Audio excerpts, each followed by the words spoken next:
పత్రిక 2వ అధ్యాయం 11వ వచనం. తీతు పత్రిక 2వ అధ్యాయం 11వ వచనం. యాలైనగా సమస్త మనుషులకు రక్షణార్థమైన దేవుని కృప ప్రత్యక్షమై. చాలండి, దేవునికి స్తోత్రం కలుగును గాక. హల్లెలూయా. దేవుని యొక్క గొప్ప కృప ఈ లోకంలో యేసుక్రీస్తుగా ఈ లోకానికి ఆయన ప్రత్యక్షమయ్యాడు అన్నమాట. దేవునికి స్తోత్రం కలుగును. దేవుని కృప అనేది ఒక లక్షణం కాదండి. దేవుని కృప అంటే ఏంటి? ఒక వ్యక్తిత్వం. ఒక వ్యక్తి యొక్క వ్యక్తిత్వాన్ని ఏం చేస్తుంది? కనపరుస్తూ ఉందన్నమాట. ఇప్పుడు రవి చాలా మంచోడు అని అనడానికి ఏం కనబడాలి? వ్యక్తిత్వం కనబడాలి. యేసుక్రీస్తు ప్రభువారు ఈ లోకానికి ఆయన కృపా సత్య సంపూర్ణునిగా ఈ లోకంలో జన్మించును అని చెప్పి మనం దేవుని వాక్యంలో ధ్యానం చేస్తూ ఉంటాం. దేవుని కృప అనేది ఒక వ్యక్తిత్వం. ఆ వ్యక్తిత్వం ఎలాగా రుజువుపరచబడుతుందంటే దేవుని వాక్యముగా. మన దేవుడు ఎవరంటే వాక్యమయున్న దేవుడు. వాక్యంకి ఏముంది? వాక్యం ఏం చేస్తుంది? మనిషిని బ్రతికిస్తుంది. మనిషిలో ఉన్న లోపాలను ఏం చేస్తుంది? వాక్యం ఎత్తి చూపిస్తుంది. అలాగే వాక్యము మరొకటి ఏం చేస్తుందంటే ఆ లోపాలను సవరిస్తుంది. అంటే ఒక పాడైపోతున్న మనిషి జీవితం దగ్గరికి వెళ్ళి నువ్వు యేసు ప్రభు నమ్ముకో అంటే డైరెక్ట్ గా ఎవరు కూడా నమ్ముతారా? నమ్మరు. కానీ ఏం చేయాలి? క్రీస్తు యొక్క ప్రేమ అసలు ఆయన ఈ లోకానికి ఎందుకు వచ్చాడు, ఆయన కృప గొప్పది అని చెప్పడానికి నీ జీవితంలో ఏం జరిగిందో ఆ వ్యక్తితో పంచుకున్నప్పుడు ఆ వ్యక్తి జీవితంలో ఏమవుతుంది? అవునా, ఇంత ఘోర పాపని కూడా దేవుడు క్షమిస్తాడా, ప్రేమిస్తాడా? ఆయన కృప ఎంత గొప్పదా, ఆయన ఎంత మంచి దేవుడా అని చెప్పి ఆ పాపిగా ఉన్న వ్యక్తి ఏం చేస్తాడంటే ఒక నిమిషం ఆలోచన చేస్తాడు. అసలు యేసు ప్రభు వారు యేసుక్రీస్తు కృపగా లేకపోతే కృపా సత్య సంపూర్ణంగా ఆయన మన మధ్యలో నివసించడానికి గల కారణం ఏంటంటే ఆదిమ పురుషుడైన ఆదాము అవ్వ చేసిన పాపం వలన వారు ఏం తెచ్చుకున్నారు? మరణాన్ని తెచ్చుకున్నారు. మరణం ఎప్పుడైతే వారు తెచ్చుకున్నారో దేవుని కృపను వాళ్ళు ఏం చేసుకున్నారు? కోల్పోయారు, పోగొట్టుకున్నారు. దేవుడు చక్కగా ఏదైనా తోటలో మీరు ఈ తోటంతా కూడా సేద్యించండి, ఇందులో వచ్చే ఫలాలంతా కూడా మీరే తినండి, దీనంతటి మీద మీకే అధికారం ఉందని చెప్పి దేవుడు చెబితే సర్వం యొక్క యుక్తికరమైన మాటలకు అవ్వ మోసపోయి తిరవద్దన పళ్ళు దీన్ని తీసుకెళ్లి ఆదాము గారికి ఇవ్వడం వల్ల ఆదాము కూడా దీని ఏమైపోయారంటే దేవుని యొక్క మహిమను పోగొట్టుకుని వారు మరణాన్ని వారి మీదకి తెచ్చు. అయితే ఆ మరణంలో బ్రతుకుతున్న మానవాళికి మరి ఎవరు రక్షణ ఇవ్వగలరు? ఒక వ్యక్తి పాపం నుంచి ఎవరు విమోచిస్తారు, ఎవరు విడిపిస్తారు, ఎవరు మనిషి పాపాలను విమోచించగలరు, విడిపించగలరు ఆలోచన చేసినప్పుడు ఈ లోకంలో అంతగా పరిశుద్ధంగా జీవించిన వ్యక్తి ఎవరు కూడా కనబడకండి. అయితే ఒక యేసుక్రీస్తు ప్రభు వారు మాత్రమే మానవులందరినీ కూడా రక్షించగలడు అనే విషయాన్ని తండ్రి అయిన దేవుడు ఆలోచించాడు. ఆయన ఆకాశం నుండి నరులను చూసినప్పుడు వారు బొత్తిగా చెడిపోయినారని మన వాక్యం ఇప్పుడు కూడా ధ్యానం చేసుకుంటాం, మనకు తెలిసిన విషయమే. అటువంటి చెడిపోయిన మానవుడిని రక్షించడానికి తన ఒకగానొక కుమారుని యోహాను సువార్త 1వ అధ్యాయం 14వ వచనంలో మంచి మాట కనబడుతుంది అక్కడ. సోదరా, యోహాను సువార్త 1వ అధ్యాయం 14వ వచనం, ఆ వాక్యము శరీరధారి అయి కృపా సత్య సంపూర్ణుడిగా మన మధ్య నివసించెను. అద్వితీయ కుమారుని మహిమ వలె మనము ఆయన మహిమను, బైబిల్ భాషలో దీనికి ఒక మంచి పేరు పెట్టారండి. అద్వితీయ కుమారుడు అనే మాట ఏంటంటే జనతైక కుమారుడు. జనతైక కుమారుడు అంటే ఏకైక కుమారుడు అని అర్థం. హల్లెలూయా. ఏకైక కుమారుణ్ణి మానవాన్ని రక్షించడానికి వాక్యముగా శరీరధారిగా కృపా సత్య సంపూర్ణుడిగా మన మధ్యలో ఆయన నివాసం చేయడానికి ఇష్టపడతాడు. దేవునికి స్తోత్రం కలుగును గాక. సర్వ మానవాల పాప పరిహారార్థముగా విమోచన కలిగించడానికి, విడిపించడానికి ఈ లోకానికి వచ్చిన వారి ఏకైక సర్వశక్తిమంతుడైన నజరేయుడగు యేసు ప్రభువు. దేవునికి స్తోత్రం కలుగును. ఆయన కృప ఎలాంటిదంటే గొప్ప కృప. అసలు దేవుని కృపను పొందుకోవడానికి నీకు నాకు ఏమైనా అర్హత ఉందా? ప్రతిరోజు మనం జ్ఞాపకం చేసుకోవాలి ఏంటంటే, మనం ఉదయకాలం లేచింది మొదలుకొని మరలా పడుకొని పడక మీద వెళ్ళే సమయానికి ఒక్కసారి దినవంతంలో నీ జీవితంలో దేవుడు ఏవేవి కార్యాలు చేశాడో అవన్నీ కూడా నువ్వేం చేయాలి? జ్ఞాపకం చేసుకో. దేవుడు ఎవరిని ఎక్కువగా హెచ్చిస్తాడంటే ప్రియమైన దేవుని బిడ్డలారా, దేవుడు చూపించిన కృప, ఆయన చూపిస్తున్న కృపను పొందుకుంటూ, ఆయన కృపలో బ్రతుకుతూ, ఆయన చేసిన ఆశ్చర్య కార్యాలను జ్ఞాపకం చేసుకుంటూ ఎవరైతే ఆయనకు కృతజ్ఞత కలిగి జీవిస్తారో వారి మీద దేవుడు ఎక్కువగా కృపను ఇవ్వబడగా చేస్తాడు. దేవుడికి కావాల్సింది ఏంటంటే కృతజ్ఞత. హల్లెలూయా. దేవుడికి కావాల్సింది ఏంటంటే కృతజ్ఞత. ప్రతిరోజు నేను ఈ స్థితిలో ఉన్నానంటే నా వల్ల కాదు ప్రభువా, అది కేవలం నీవే అని చెప్పి మనం అనుకోవాలి. ఎందుకని చెప్తానంటే, ఒకసారి రోమపత్రిక 5వ అధ్యాయము 20-21 చదివితే అక్కడ మీకు చాలా స్పష్టంగా కనబడుతుంది ఎందుకు దేవుని కొరకు మనం జ్ఞాపకం చేసుకోవాలి. 20 వచనం, మరియు అపరాధం విస్తరించినట్టు ధర్మశాస్త్రము ప్రవేశించును, ఆయనను పాపము మరణమును ఆధారము చేసుకుని యాలాగు ఏలినో, అలాగే నిత్య జీవము కలుగుటకై నీతి ద్వారా కృపయు మన ప్రభువైన యేసుక్రీస్తు మూలముగా ఏలు నిమిత్తము పాపము ఎక్కడ విస్తరించునో అక్కడ కృప అపరిమితముగా. దేవునికి స్తోత్రం కలుగును గాక. ధర్మశాస్త్రం ఏం తీసుకొచ్చిందండి? ఏం తీసుకొచ్చింది? ధర్మశాస్త్రం. అపరాధము విస్తరించినట్లు ధర్మశాస్త్రము ప్రవేశించెను, ఆయనను పాపము మరణమును ఆధారం చేసుకుని ఎలాగూ ఏలెను, అలాగే నిత్య జీవము కలుగుటకు నీతి ద్వారా కృపా సత్య సంపూర్ణంగా యేసుక్రీస్తు ప్రభువు వారి లోకానికి. ధర్మశాస్త్రము మరణాన్ని ఏం చేయలేకపోయింది? చెప్పండి. ధర్మశాస్త్రం దేనికి ఇవ్వబడింది? ధర్మశాస్త్రం దేవుడు ఎందుకు ఇచ్చాడు? 10 ఆజ్ఞలు దేవుడు ఎందుకు ఇచ్చాడు? ఏమండి? పాపము చేయకుండా ఉండడానికి. కానీ పరలోక రాజ్యము చేర్చేదేంటి? దేవుని కృప. హల్లెలూయా.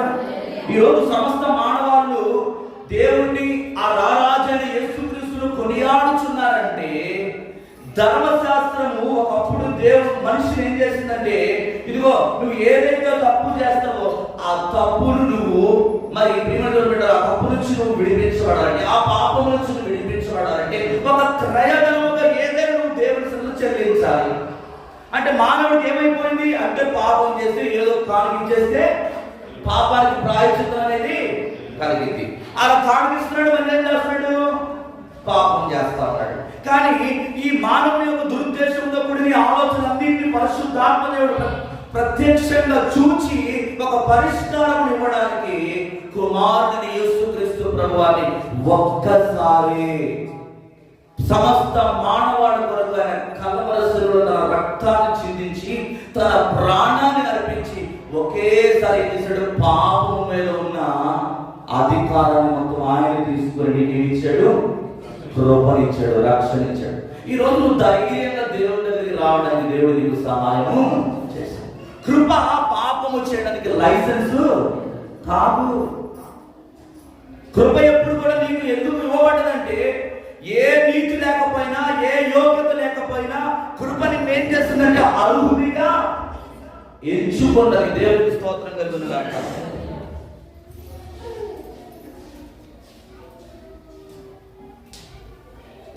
హల్లెలూయా.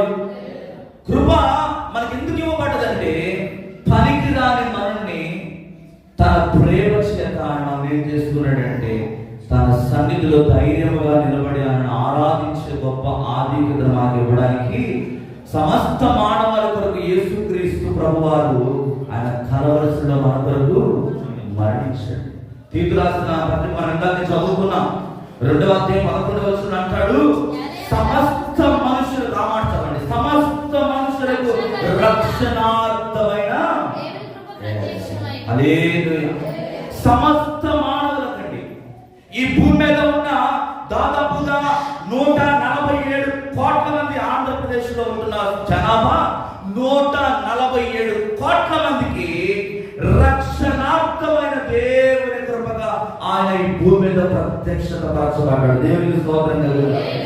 యేసయ్య కృప ఎవరెవరికి ఇవ్వబడ్డదంటే, యేసయ్య కృప ఎవరికి ఇచ్చాడండి?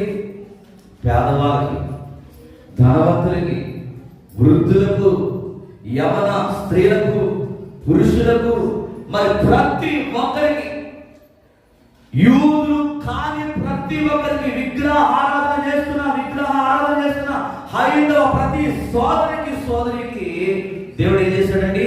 ఆయన కృపను ప్రత్యక్షంగా కనపరుస్తాడు. దేవుడి దగ్గరికి ఎవరైనా రావచ్చండి, ఏ భేదం లేదు అంటున్నాడు ఆయన. యేసు ప్రభువు దగ్గరికి రావడానికి నువ్వు ఏ జాతి వాడువు, నువ్వు ఏ ప్రాంతానికి చెందిన వాడువు, ఏ తెగకు చెందిన వాడువు, నువ్వు నమ్మడువా, తెల్లడువా, ఎర్రడువా, ఇది కాదు దేవునికి కావాల్సింది. ఎవరైతే యేసుక్రీస్తును సొంత రక్షకుడిగా వారి హృదయాల్లో అంగీకరిస్తారో వారందరి హృదయాల్లో ఆయన కృపా సత్య సంపూర్ణిగా నివాసము చేయడానికి ఇష్టపడుతున్నాడు దేవుడు. దేవుని స్తోత్రం కలుగును. 119వ కీర్తన 64వ వచనం చదివితే, యెహోవా భూమి నీ కృపతో నిండి ఉన్నది, నీ కట్టడలు నాకు బోధింపు అంటున్నాడు భక్తుడు.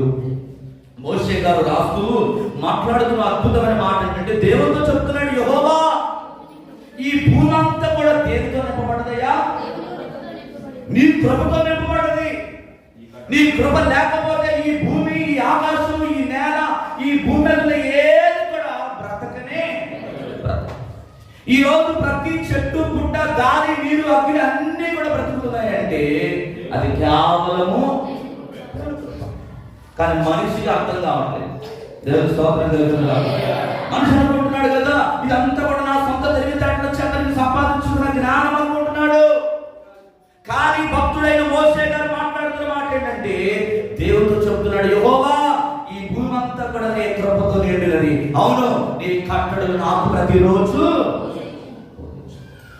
ఈ భూమిలో ఉన్న సమస్తాన్ని నా కోసం చేస్తావు.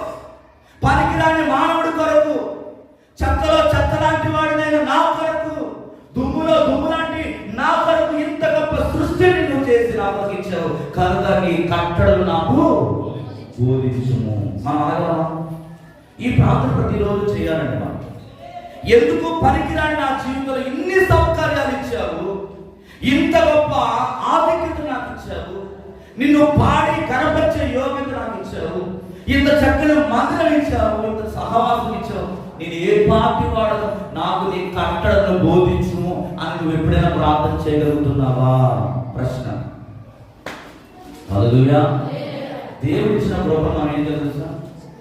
జ్ఞాపకం చేసి ఇక్కడ కూర్చున్న మా అందరిలో కూడా అసలు ఏమీ యోగ్యత లేదు.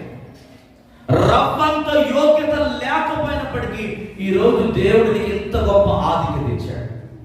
మరి ఆయన చూపిన కృపను ఎలా మర్చిపోగలం? మర్చిపోకూడదండి.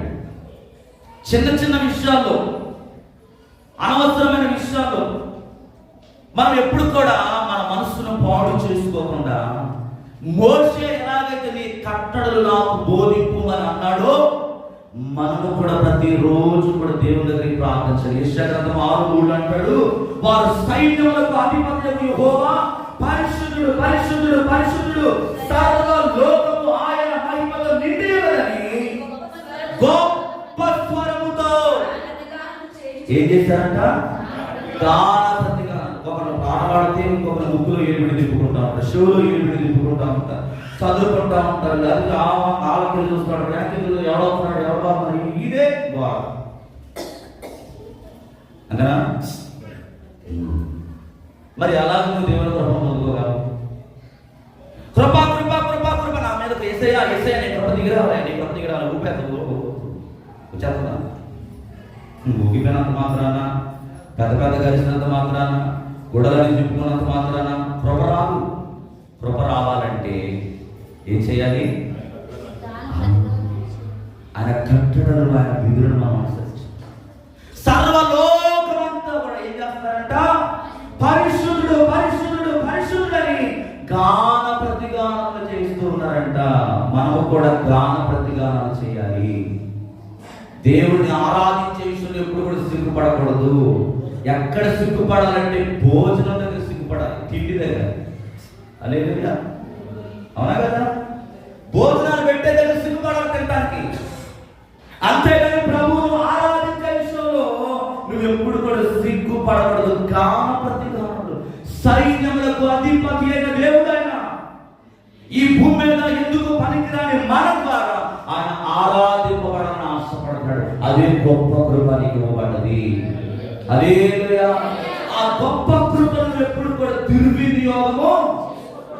అది సంవత్సరం అంతా ప్రభు నీ జీవితంలో ఎన్నో మేలు చేశాడు. పాట పాడమంటే చాలా మంది ఏం చేస్తారంటే ఏదో మరి అసలు అర్థం కాదు. అసలు సప్పట్లు కొట్టమంటే అప్పడాలు వస్తున్నట్టుగా, పూరీలు వస్తున్నట్టుగా, ఎక్కడ చేతులు కందిపోతాయో, రక్తం కాలిపోతేమో, తోలుడిపోతేమో అన్నట్టుగా సప్పట్లు కొట్టడం ప్రేమతో జరిగింది కాదండి. పరలోకంలో దూతలు సమూహము, కెరూబులు, శరాపులు కలిసి గాన ప్రతిగానాలతో యెహోవా పరిశుద్ధుడు పరిశుద్ధుని పెద్ద శబ్దంతో వాళ్ళు ఏం చేస్తున్నారండి? దేవుడిని ఆరాధన చేస్తారు. మనం ఏమంటామంటే ప్రభువా పరలోకం దిగి వచ్చేసి భూలోకమే పరలోకంగా మారిపోవాలంటాం. కానీ సప్పట్లు మాత్రం, పాట మాత్రం పాడం, ప్రభువు మాత్రం గణపరచం. కానీ యేసు కృప మాత్రం మనకు కావాలి, తోడుగా ఉండాలి. మన కుటుంబానికి, మన బిడ్డలకు, మన కలిగిన యావత్తుకు కూడా యేసయ్యా నీ కృప ప్రతిరోజు నాకు తోడుగా ఉండాలి. వారికంటే ఎక్కువగా నాకే ఎక్కువగా నీ కృప ఉండాలి అని చెప్పి ఏం చేద్దాం? ఒకసారి ఆలోచన చేయండి నా ప్రియమైన సహోదరి సహోదరుడా. ఈ రాత్రి వాక్యం వింటున్న ప్రతి ఒక్కరు గమనించండి. దేవుని కృప అనేది కేవలము చెప్పుకునేది కాదు, అది మనం ఆచరణలో ఎప్పుడు ఆయన కృపను మనం పొందుకోగలమంటే విశ్వాసము ఉంచడం ద్వారా. రక్షణ అసలు ఎలా వచ్చింది మనిషికి? రక్షణ అనేది మనిషికి ఎలా వచ్చింది? విశ్వాసం ఉంచడం ద్వారానే కదా. యేసు దేవుడిని నువ్వు నీ హృదయంలో నమ్మబట్టి నీకు రక్షణ అనేది వచ్చింది. ఈ రోజు అనేకమైన నమ్ముకుంటా ఉన్నారు, కానీ వాటిలో రక్షణ లేదు. కానీ యేసు క్రీస్తును నువ్వు విశ్వసించావు, విశ్వాసంతో నమ్మావు, అందుకే నువ్వు రక్షించబడవు. ఎఫెసీ రాసిన పత్రిక 2:8 చదివితే, ఎఫెసీ పత్రిక 2:8 మీరు విశ్వాసం ద్వారా కృప చేతనే రక్షింపబడినారు. ఇది మీ వలన కలిగినది కాదు. అవదండి, విశ్వాసం ద్వారా మనం కృప చేతనే రక్షించబడ్డాం. కృప దేవుని కృప ఉంది కనుకనే 2025 సంవత్సరం జనవరి నుంచి మొదలు పెడితే డిసెంబర్ 19వ తారీఖు వరకు కూడా ప్రభుని ఎంతగానో ఇక్కడ కూర్చున్న మీలో ఎంతో మంది జీవితంలో ఎన్నెన్నో మేలు మీ జీవితాలు మీరు చూశారండి. ఎన్నో మరి మరణకరమైన వ్యాధులు వెంటుక వ్రాసులని నా ప్రభు మిమ్మల్ని ఏం చేశాడు? తప్పించాడు లేదా? ఇక్కడ నిలబెట్టి ఎవరిని అడిగినా కూడా గొప్ప గొప్ప సాక్ష్యాలు మీరు చెప్పగలరు. ఎందుకంటే దేవుడు చేసిన మేలును మీరు పొందుకున్నారు కనుక దేవునికి స్తోత్రం. ఇదంతా కూడా ఎలా సాధ్యమైందంటే విశ్వాసం ద్వారా. హల్లెలూయా. ఇది మీ వల్ల కలిగినది కాదు, దేవుని ద్వారా. నువ్వు ఎప్పుడు కూడా ఏమంటావు తెలుసా? నా వల్ల జరిగింది, నేను ప్రార్థన చేశాను కాబట్టి ఇలా జరిగింది, అలా అయింది అనకూడదు. ఏమనాలి? దేవుని కృప నా పట్ల, నా కుటుంబం పట్ల ఉంది కనుకనే ప్రభు నా జీవితంలో ఈ కార్యాలు చేశాడు, నేను పొందుకోగలిగాను అన్నది. దేవుడికి స్తోత్రం కలుగుతుంది. మనం ఎప్పుడు కూడా కనబడకూడదండి. అన్ని నామముల కంటే పరిణామం కలిగిన యేసయ్య మాత్రమే నువ్వేం చేయాలి? కనపరచాలి. నీకు మహిమ రాకూడదు, నాకు మహిమ రాకూడదు, దేవునికి మహిమ రావాలి. హల్లెలూయా. మనం ప్రార్థన చేసిన రక్షణ విషయంలో మానవానికి ప్రియమైన బిడ్డ ఎటువంటి అర్హత లేని మనిషిని నా ప్రభు ఈ లోకానికి వచ్చి ఆయన ఏం చేశాడో తెలుసా?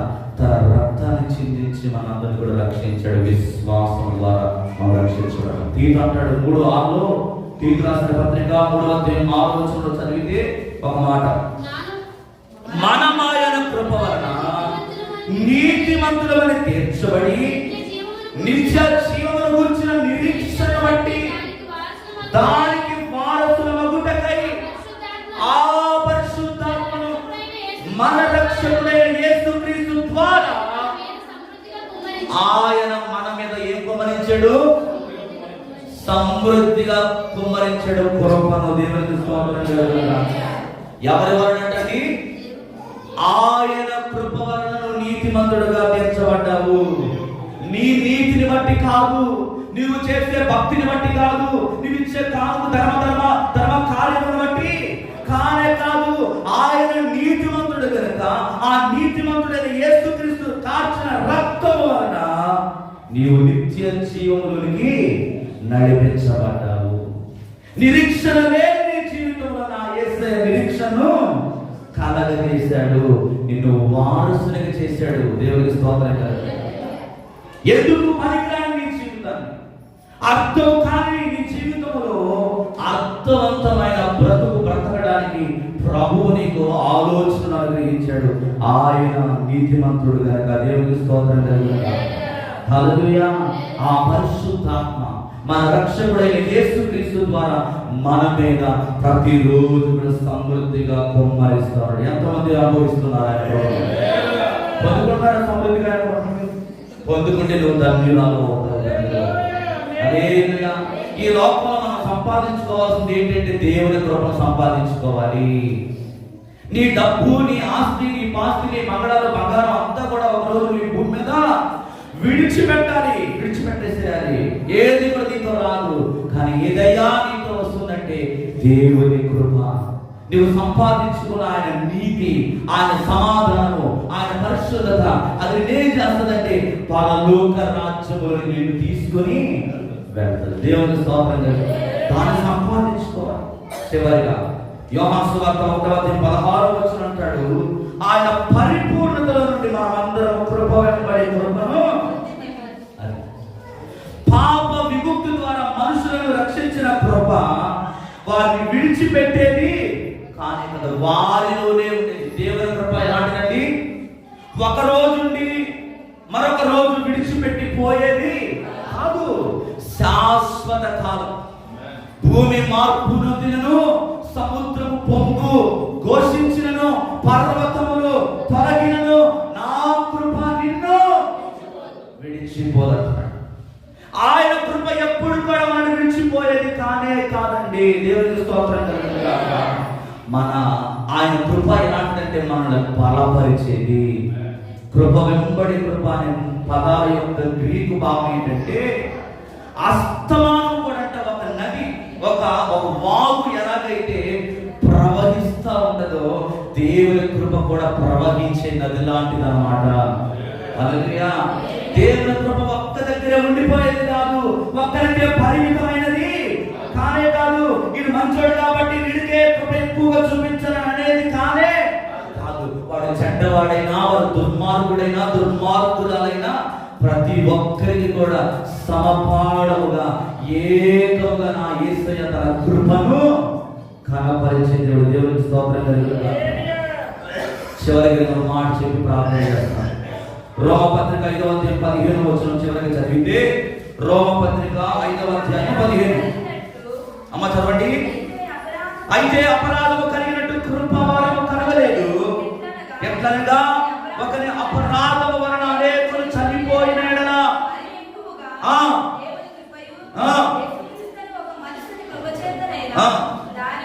దానమును, దేవుని కృప ఎలాంటిదంటండి? దానముగా నీకు ఇవ్వబడ్డది. దానముగా తీసుకో, ఇదిగో సహోదరుడా నీకు నేను కృపిస్తున్నాను తీసేసుకో అని చెప్పి దేవుడు ఏం చేశాడు? దానముగా ఇచ్చాడు. ఇక్కడ ఎవరైనా డబ్బు పెట్టి కొనుక్కున్నారా? కృపను ఎవరైనా కొనుక్కోగలరా? కొనుక్కోలేదు. దానముగా అంటే ఉచితముగా ఆయన కృపించాడు. ఉచితముగా ఇచ్చిన దానికి ఏముండదు అదన్నమాట. అందుకే మనిషి ఏం చేస్తున్నాడు? ప్రతిరోజు ఏం చేస్తున్నాడండి? ఇంకా లోకానుసారమైన జీవితాలు ఎందుకంటే దేవుని కృప ఇంకా వాడికి అర్థము. అందుకని నా యేసయ్య తన రాకడ విషయంలో ఇంకా ఆలస్యం చేస్తున్నాడు. నువ్వు అనుకుంటున్నావు కదా యేసయ్య వస్తాడు వస్తాడు వస్తాడు వస్తాడని ఎప్పటి నుంచో చెప్తున్నారు. మళ్ళీ క్రిస్మస్ వచ్చేసింది, మళ్ళీ ఇప్పుడు క్రీస్తు పుట్టుక గురించి అనేక మంది ప్రసంగాలు చేస్తా ఉన్నారు, వాక్యం వింటా ఉన్నాం. ఆయన వస్తాడా, ఆయన వస్తాడంటవా అని చెప్పేసి ఈరోజు మానవులు అందరూ కూడా, మనుషులందరూ కూడా ఏం చేస్తున్నారు, వారికి నచ్చినట్లు ఇష్టం వచ్చినట్లుగా. కానీ జాగ్రత్త, ఎందుకయ్యా ఆయన మరొకసారి నీ కొరకు రావాల్సి వచ్చిందంటే అందరూ అంతటిలో మారు మనసు పొందవలసినదని దేవుని యొక్క చిత్తమైనది. దేవుని చిత్తం నెరవేర్చబడాలని పరిశుద్ధాత్మ దేవుడు కుమారుడిని యేసుక్రీస్తును మన కొరకు ఈ భూమి మీదకి పంపించాడు. కనుక ఆయన వస్తున్నాడు, ఆయన వచ్చి ఉన్నాడు, ఆయన మన మధ్యలో నివాసం చేస్తా ఉన్నాడు, ఆయన మన పక్కనే ఉన్నాడు. కనుక ఆయన కృపను దుర్వినియోగం చేసుకోకుండా నీ నోరును, నీ చూపులను, నీ తలంపులను, నీ శరీరాన్ని, నీ ఆలోచనలు, నీ నడవడిక సమస్తాన్ని కూడా దేవునికి అప్పగించుకొని ఆయన చూపుతున్న కృప వెంబడి కృపను పొందుకుంటూ ఆయన నీతిని ప్రచురించగలిగితే నీవు పరలోక రాజ్యానికి వారసుడవుతావు. అట్టి కృప పరిశుద్ధాత్మ దేవుడు మీ అందరికీ అనుగ్రహించి నడిపించునుగాక. ఆమె తల వంచుదాం, ప్రార్థన చేసుకుందాం. సమస్త మానవాళికై రక్షణార్థమైన దేవుని కృప అని దేవుడు మొట్టమొదటిగా నీతో మాట్లాడాడు. రెండవ విషయం ఏంటంటే ఆయన కృప వెంబడి కృపను కనుపరిచే దేవుడు. నువ్వు ఎలాంటి వాడవైనా, నువ్వు ఎలాంటి దానమైనా, నీ మాటలు ఎలా ఉన్నా, నీ ప్రవర్తన ఏ విధంగా ఉన్నా, నా ప్రభు ఎందుకని నిన్ను ప్రేమిస్తున్నాడంటే ఆ పాపములోని, ఆ అపరాధములోని, ఆ యొక్క దేవునికి అయిష్టమైన ఆ జీవితంలో నేను ఉండడం కోసం కాదు. కానీ కృప ఎందుకు ఇవ్వబడదంటే అనీతిమంతుడిని కూడా నీతిమంతుడిగా మార్చడానికి ఇవ్వబడదు. కృప అనేది ఒక వ్యక్తి, ఆయన వ్యక్తిత్వం ఎలా ఉందో నీ వ్యక్తిత్వం కూడా అలాగే ఉండాలి. ఆయన ఈ లోకంలో ఎలాంటి సాక్ష్యాన్ని కలిగి ఉన్నాడో నీ నా సాక్ష్యం కూడా ఆ విధంగా ఉండడానికి మనం ప్రతిరోజు కూడా ప్రభు పాదాలు పట్టుకుని ప్రార్థన చేసేవారిగా ఉండాలి.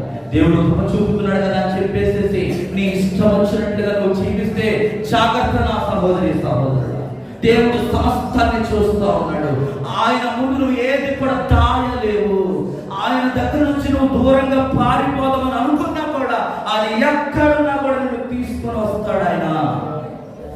నీవు దూరం అయిపోవడం ఆయన చిత్తం కాదు, నువ్వు పాడైపోవడం ఆయన ఇష్టం లేదు, నీవు నశించుకోవడం ఆయన చిత్తం కాదు.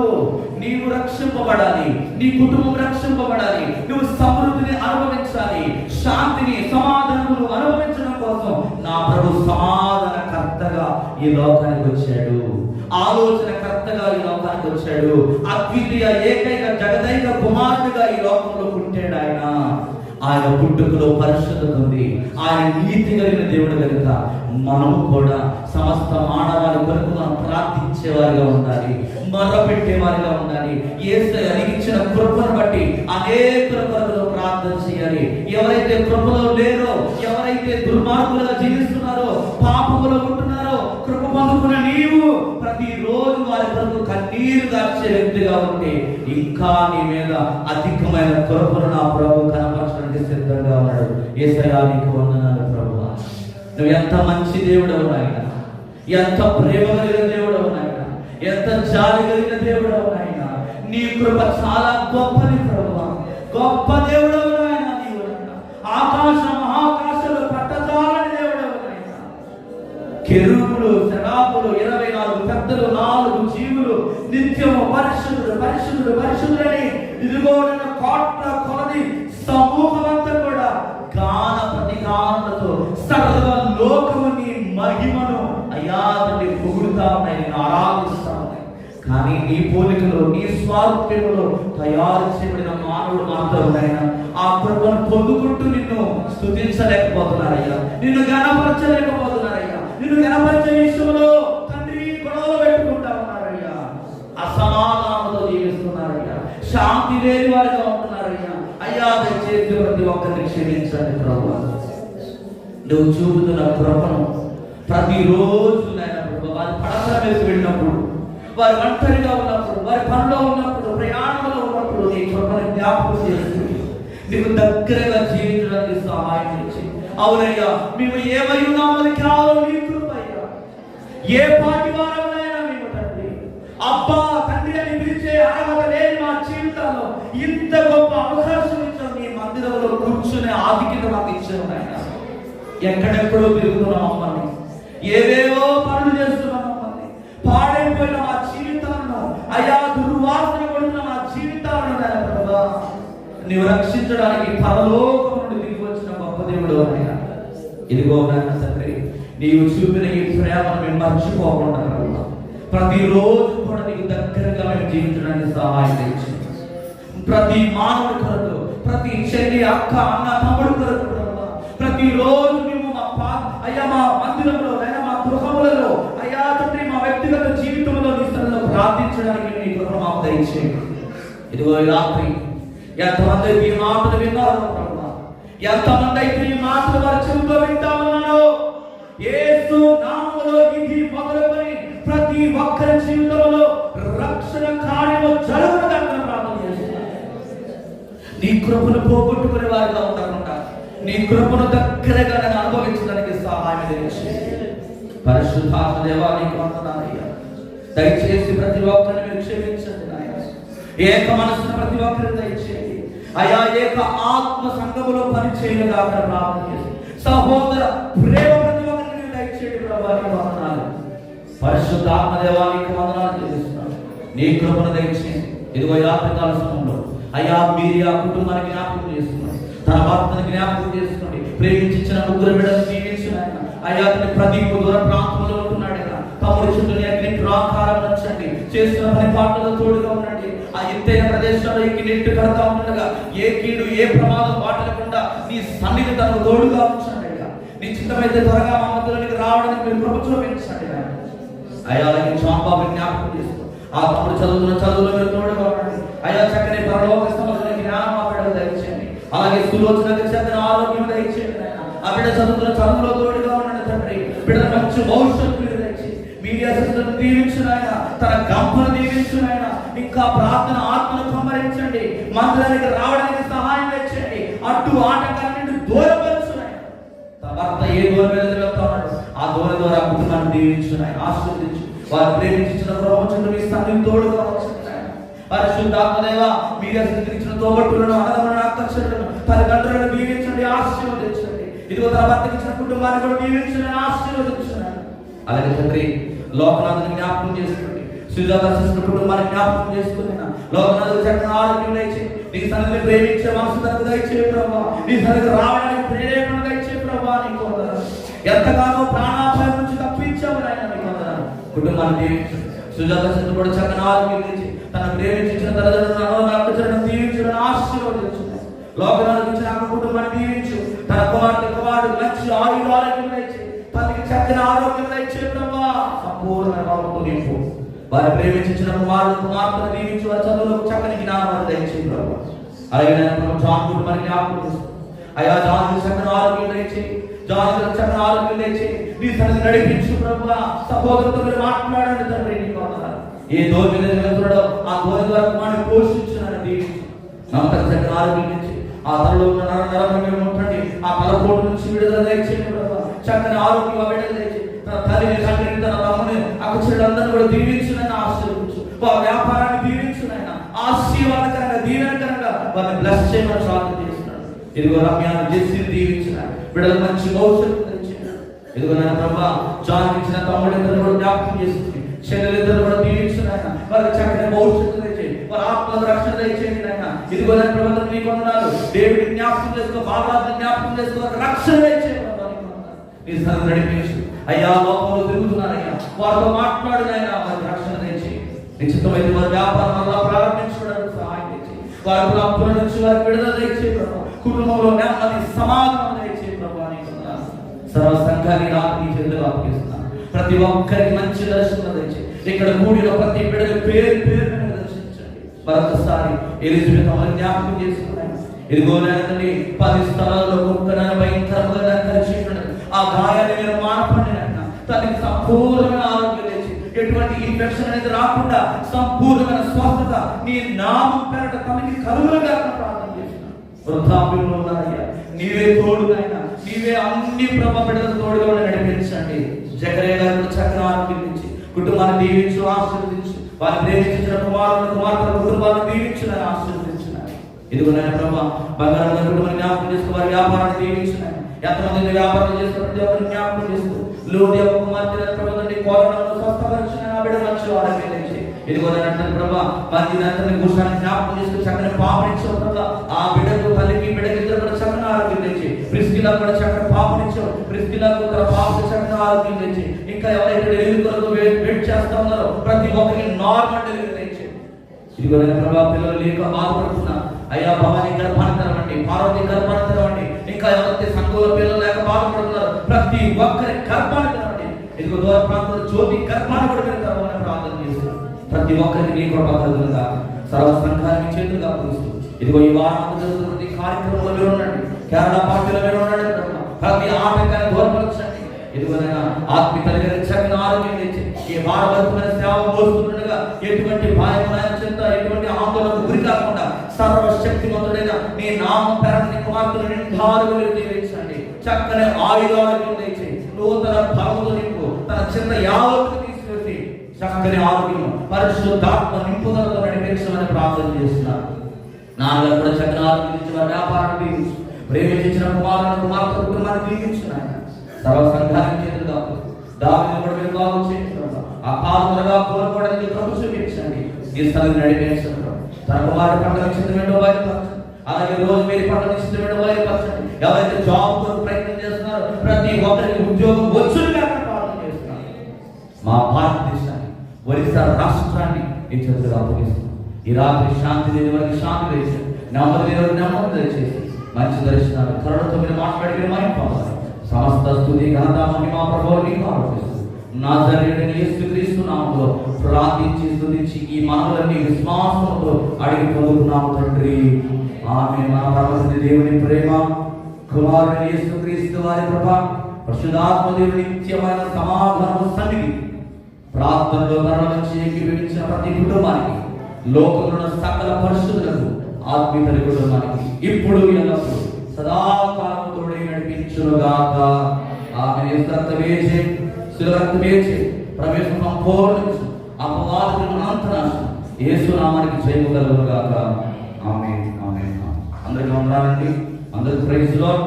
రేపు సాయంత్రం బంగారు గారి ఇంట్లో ప్రార్థన ఉంటుంది.